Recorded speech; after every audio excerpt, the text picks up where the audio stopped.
Hello friends, आज इस video में हम बात करेंगे कनाडा के अपकमिंग इनटेक जैन 24 इनटेक के लिए, क्योंकि बहुत सारे बच्चे जिन्होंने जैन इनटेक के लिए अप्लाई किया था ऑलरेडी रिजल्ट आ चुके हैं, पीपीआर ले चुके हैं। मगर अभी भी बहुत सारे ऐसे बच्चे हैं जिनके रिजल्ट आने पेंडिंग है। कुछ बच्चों के पासपोर्ट स्टैंप हो चुके हैं और कुछ बच्चों के पासपोर्ट स्टैंपिंग अभी पेंडिंग है। आप सभी के लिए एक बैड न्यूज़ आ रही है कनाडा से। कुछ कॉलेजेस ने अपने स्टूडेंट्स के जैन इनटेक के लिए ऑफर लेटर रिवोक करने शुरू कर दिए हैं। अभी ऑफर लेटर रिवोक क्या होता है उसके बारे में बात करेंगे। किन बच्चों के ऑफर लेटर रिवोक हो रहे हैं, उनके पास ऑप्शंस क्या हैं, अभी उनको क्या करना चाहिए, कॉलेज किसी भी स्टूडेंट का ऑफर लेटर रिवोक क्यों करता है, किस कॉलेज ने ऑफर लेटर रिवोक किया है, आने वाले दिनों में क्या ये ऑफर लेटर रिवोक की प्रॉब्लम है वो इंक्रीज हो सकती है या नहीं हो सकती। सभी क्वेश्चंस पे बात करेंगे। आपको इस वीडियो को लास्ट तक देखना है और हमारे इस यूट्यूब चैनल को सब्सक्राइब जरूर कर लेना है, क्योंकि जहां पर मेरी कोशिश होती है जो भी आपके रिलेटेड जो भी इशू होता है, जो भी अपडेटेड इन्फॉर्मेशन होती है, वो सबसे पहले आप तक कैसे पहुंचाई जाए और बहुत सिंपल वर्ड्स में कैसे पहुंचाई जाए। सबसे पहले इस वीडियो में हम डिस्कस करेंगे ऑफर लेटर रिवोक क्या होता है। देखिए, आपने किसी भी कॉलेज में किसी इनटेक के लिए अप्लाई कर लिया। फॉर एग्जांपल, आपने जैन 24 इनटेक के लिए किसी भी कॉलेज में अप्लाई किया है।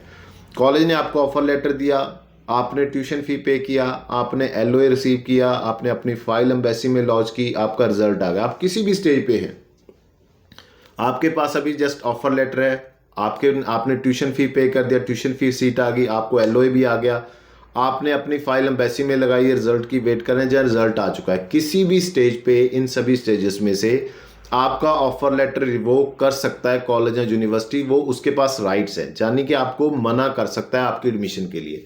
अभी बच्चे सोचेंगे सर हमने तो फीस पे की हुई है, हमारे पास तो एलओए है। एलओए तो अनकंडीशनल ऑफर लेटर होता है, जो फाइनल ऑफर लेटर, उसके बाद भी कॉलेज हमें डिनाई कर सकते हैं। हमारे पास तो वीज़ा है उस एलओए पे। कॉलेज जब तक आप किसी भी इनटेक के लिए, जिस इनटेक के लिए आपने अप्लाई किया है, इनरोलमेंट नहीं करवाते अपनी, तब तक कॉलेज आपका ऑफर लेटर रिवोक कर सकता है। इसीलिए मैं कहता हूँ पीपीआर अगर आ चुका है आपका, तो उसके बाद जो नेक्स्ट स्टेप है वो आपके लिए बहुत खास है। और जितना जल्दी हो आप उसको कंप्लीट करते हो, उतना जल्दी आप अपना कंफर्मेशन कर पाएंगे सीट के लिए, कि जिस सीट के लिए आपने अप्लाई किया था उसका कंफर्मेशन फिर आपका होगा जब आपके पास एनरोलमेंट होगा। अभी करना क्या पड़ेगा सर, ये बताइए। इसके लिए करना पड़ेगा कि जब आपको पीपीआर आती है तो सबसे पहला स्टेप आपका रहता है कि आप अपना पासपोर्ट स्टैंप करवाइए। क्योंकि बहुत सारे कॉलेज यूनिवर्सिटी, 99% यूनिवर्सिटीज़ में जो आपके इनरोलमेंट का प्रोसेस है वो तभी स्टार्ट होता है जब आपके पास स्टैम्प्ड पासपोर्ट होता है। जैसे ही आपका पासपोर्ट स्टैंप होकर आता है तो आपको अपने कॉलेज यूनिवर्सिटी में इनरोलमेंट के लिए अप्लाई करना है। जैसे आपका इनरोलमेंट कंफर्म होता है उसके बाद आपकी सीट कंफर्म होती है। उससे पहले कॉलेज यूनिवर्सिटी कभी भी आपका ऑफर लेटर रिवोक कर सकते हैं। पहली चीज़ आपने माइंड में रख लेनी है। दूसरी चीज़, जो बच्चों का अभी ऑफर लेटर रिवोक हुआ है, जहाँ जिन बच्चों के पास अभी तक पीपीआर नहीं आई, रिजल्ट की वेट कर रहे हैं। दूसरी चीज़, अगर पासपोर्ट स्टैंप नहीं हुआ, जहाँ अभी तक इनरोलमेंट कंफर्मेशन नहीं आई, तो उन बच्चों के पास अभी क्या ऑप्शन है। सबसे पहला ऑप्शन है कि आप अपने कॉलेज का last date of deferment check कर लीजिए कि वो कब है, उसको मिस नहीं करना। अगर आपने वो उसको मिस कर दिया तो आपका फीस में भी काफ़ी बड़ा डिडक्शन हो जाएगा। अगर कॉलेज आपका ऑफर लेटर रिवोक करता है तो आपकी फीस में कोई डिडक्शन नहीं होता। जिन बच्चों को ऑफर लेटर रिवोक हुआ है, यानी कि नॉर्दर्न कॉलेज ने अभी 200 स्टूडेंट्स को मेल किया कि हमारे पास आपके लिए जैन इनटेक में ऑप्शंस नहीं है। सेम कॉलेज था जिन्होंने सितंबर 2023 इनटेक के लिए 500 प्लस स्टूडेंट्स का ऑफर लेटर रिवोक किया था, और उसमें से मैक्सिमम स्टूडेंट्स के पास वीज़ा भी थे, उनकी टिकट भी बुक हो चुकी थी, सब कुछ हो चुका था। एट द लास्ट मोमेंट उन्होंने बोल दिया कि हम आपका ऑफर लेटर रिवोक कर रहे हैं, हमारे पास सीट्स ही नहीं है।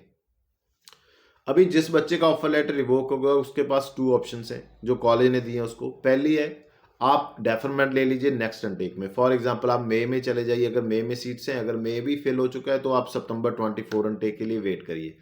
दूसरी ऑप्शन है कि आप अपना पूरा ट्यूशन फीस जो आपने कॉलेज को दिया है उसको रिफंड ले लीजिए। ये दोनों ऑप्शन आपको कॉलेज ने दे दी। अभी प्रॉब्लम क्या है कि अगर आप अपना ट्यूशन फी रिफंड करवाते हो, फॉर एग्जांपल आप सितंबर 24 में जाना नहीं चाहते और आपको ये है कि मैं अपना ट्यूशन फीस रिफंड करवाकर किसी और कॉलेज में ऑफर लेटर लेकर वहां पर एलो लेकर, क्योंकि वीज़ा तो मेरे पास है, मैं चला जाता हूँ, ऐसा पॉसिबल नहीं है। क्योंकि आउटसाइड कनाडा से अगर आप स्टडी वीज़ा अप्लाई करते हो, जिस डीएलआई यानी कि जिस कॉलेज में आपने अप्लाई किया है उसी कॉलेज के एलओए के साथ ही आप ट्रैवल कर सकते हो। अगर आप अपना डीएलआई आउटसाइड कनाडा बैठकर चेंज कर लेते हो तो आप ट्रैवल नहीं कर सकते उस डीएलआई पे। अभी इन बच्चों के लिए सबसे बड़ी प्रॉब्लम क्या है कि इनका है नॉर्दर्न कॉलेज, और इसकी न्यूज़ सारे मार्केट में, सारे कनाडा मीडिया में, गवर्नमेंट के पास, आईआरसीसी के पास, सभी ने इस पे कमेंट कर दिया। बॉर्डर सिक्योरिटी ऑफिसर को ही पता है। अभी कोई भी स्टूडेंट अगर एंटर करता है इसी एलओए पे, क्योंकि आप अगर इनसाइड कनाडा से सेम डीएलआई आप चेंज करना चाहते हो, आप अपना फीस रिफंड करवा कर तो कर सकते हो, उसमें कोई इशू नहीं है। मगर ये बच्चा भी जाएगा, अगर जाता है, रिस्क लेता है, तो नॉर्दर्न कॉलेज है, सभी को मालूम है, तो वहाँ पर आपके ऑफर लेटर में आपका एनरोलमेंट चेक हो सकता है, तो उस समय आपको डिपोर्ट करने के चांसेस बढ़ जाते हैं। फॉर एग्जांपल किसी एक दो कॉलेज में बच्चों का, एक दो बच्चों के जो ऑफर लेटर रिवोक हुए हैं जिसकी न्यूज़ बाहर नहीं है, उस केस में क्या है कि बच्चा सेम ऑफर लेटर पे, जहाँ सेम एलओए पे, जहाँ सेम जो भी आपका वीज़ा है उस पर ट्रैवल कर लेता है, हालांकि उसका रिवोक हो चुका है तो भी कर लेता है, वहाँ पर पहुँच जाता है, एंट्री ले लेता है, स्टडी परमिट मिल जाता है, वहाँ पर जाकर वो कॉलेज से रिफंड लेकर किसी भी कॉलेज में जा सकता है, उसको कोई प्रॉब्लम नहीं आएगी। मगर ऐसे में अगर आपका एलओए रिवोक हुआ हुआ है ऑफर लेटर, तो उस समय अगर आप ट्रैवल करते हो तो बॉर्डर सिक्योरिटी ऑफिसर आपको डिपोर्ट कर सकता है। इस चीज़ को आप माइंड में रखिए। अभी ऑफर लेटर रिवोक क्यों करते हैं कॉलेज? बहुत सारे कॉलेज के पास तो स्टूडेंट नहीं है। प्रॉब्लम क्या आती है कि जैसे हम सभी को पता है कि किसी भी कॉलेज में अगर 500 सीट्स हैं फॉर एग्जांपल, तो उसको 500 स्टूडेंट उस इनटेक के लिए चाहिए। उसके लिए वो क्या करते हैं, 4 टाइम या 5 टाइम ऑफर लेटर इशू करते हैं। यानी कि जहाँ तो 2000 बच्चों को ऑफर लेटर देंगे, जहाँ 2500 बच्चों को ऑफर लेटर दे देंगे, क्योंकि उनको पता है कि कोई बच्चा फीस पे नहीं करेगा, किसी बच्चे को रिजल्ट नहीं आएगा, रिफ्यूज हो जाएगा, तो उनके पास 500 स्टूडेंट उसमें से आ जाएंगे। किसी बच्चे को डेफरमेंट लेना पड़ जाता है। उस केस में क्या हुआ कि जो कॉलेज थे उन्होंने ऑफर लेटर ज़्यादा दिए हुए थे। ऑफर लेटर के बाद हमने देखा कि लास्ट काफ़ी समय से कनाडा का जो वीज़ा ट्रेंड है वो काफ़ी अच्छा चल रहा है। उसके बाद जो नॉन एसडीएस और उसमें चेंजेस हुई, बहुत सारे बच्चे जो एलिजिबल नहीं थे उनको भी वीज़ा मिल गया। तो जो ज़्यादा number of offer letter issue किए हुए थे उसमें जो कॉलेज सोच रहा था कि 50% बच्चों को रिजल्ट आएंगे सेम टाइम पे, 50% में से कुछ बच्चे डेफरमेंट ले लेंगे, कुछ बच्चों को रिजल्ट नहीं आ पाएगा, कुछ बच्चे फीस पे नहीं करेंगे। ऐसे जो उनकी कैलकुलेशन थी कि हमारे पास 400-500-600 बच्चा इस इनटेक में आएगा, जो नॉर्मली हर साल हर कॉलेज करता है। मगर इस समय इस कॉलेज को प्रॉब्लम क्या आई कि सितंबर इनटेक में जब वीज़ा ट्रेंड पॉजिटिव था तो इनके पास 500 प्लस स्टूडेंट थे जिनको ऑलरेडी वीज़ा मिल चुका था और जिन्होंने सितंबर इनटेक के लिए अप्लाई किया था, और उनको इन्होंने डिनाई कर दिया। उसमें से मैक्सिमम स्टूडेंट्स ने डेफरमेंट ले लिया जैन इनटेक में, जिनको डेफरमेंट मिला, और कुछ बच्चों ने फीस अपना रिफंड करवा लिया और वो अदर कॉलेजेस में चले गए। अभी इनका मे intake, Jain intake already deferment में ही सितंबर में फुल हो गया, और उस समय जिन बच्चों को ऑफर लेटर दिए थे जिनकी फाइल प्रोसेसिंग में थी, अभी 200 स्टूडेंट उनको रिवोक कर दिया। ये सिलसिला जिस कॉलेज में एक बार स्टार्ट हो जाता है उसको आने वाले 2-3 इनटेक में इसको सेटल करने में समय लगता है। इस पे कॉलेज जो गवर्नमेंट की तरफ से जो अभी स्टेटमेंट आई है, गवर्नमेंट ने कहा कि कोई भी कॉलेज किस बच्चे को एडमिशन देता है, किस बच्चे के एडमिशन को डिनाई करता है, इसमें हमारा कोई रोल नहीं है। यानी कि आप इसके अगेंस्ट गवर्नमेंट के पास नहीं जा सकते। जो एडमिशन पॉलिसी है कॉलेज यूनिवर्सिटी की, अगर आप उनकी साइट पे जाकर पढ़ेंगे तो वहाँ पर उन्होंने क्लियरली लिखा है कि एडमिशन देना, आपकी एडमिशन को डिनाई करना वो कॉलेज की रिस्पॉन्सिबिलिटी है, ना कि गवर्नमेंट की। तो आप इसमें कॉलेज के लिए कुछ भी चैलेंज खड़ा नहीं कर सकते। जो उसने डिसीजन ले लिया ले लिया। तो आपको क्या है कि आप अपना डेफरमेंट जरूर चेक कर लें। आपके लिए सबसे बड़ी चीज़ क्या है कि आप डेफरमेंट चेक करिए अपने कॉलेज का। डेफरमेंट से पहले पहले अगर आपका पीपीआर और आपका पासपोर्ट स्टैंप नहीं होता तो डेफरमेंट की डेट को स्किप मत होने देना, फिर आपकी ट्यूशन फीस भी चली जाएगी और आपकी सीट भी चली जाएगी। दूसरी, अगर आपके साथ ऐसा कोई ऑफर लेटर रिवोक जैसा कोई केस हो जाता है तो उस समय आपके पास यही ऑप्शन है कि कोशिश करिए, कॉलेज से पूछिए कि अनदर किसी प्रोग्राम में अगर वो एडमिशन देता है तो सेम इनटेक में, अदरवाइज डेफरमेंट ले लीजिए। अगर आज आप फीस रिफंड वाले केस में भी जाएंगे तो आप अपना सारा जो प्रोसेसिंग है एम्बेसी का वो भी आपको रिपीट करना पड़ेगा, और फीस रिफंड में भी आपका कम से कम 1-1.5 मंथ लग जाएगा।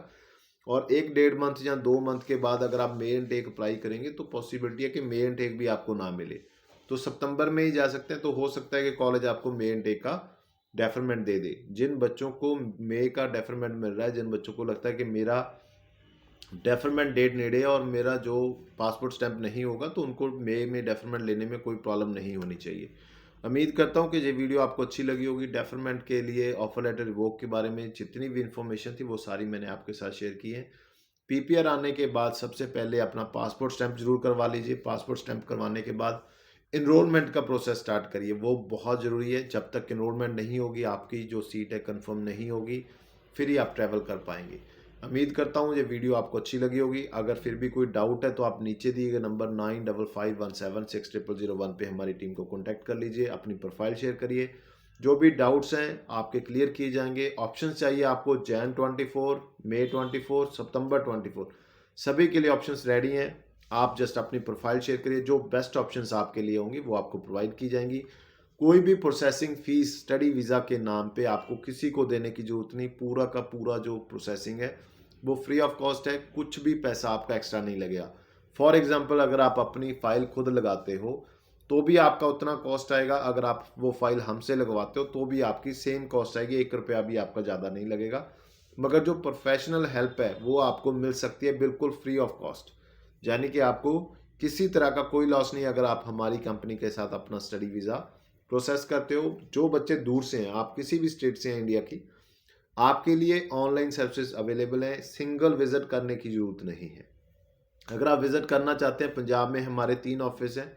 अगर आप अबोहर में राजस्थान साइड से हैं तो अबोहर आ सकते हैं। अगर आप बठिंडा आना चाहते हो तो बठिंडा आ सकते हैं।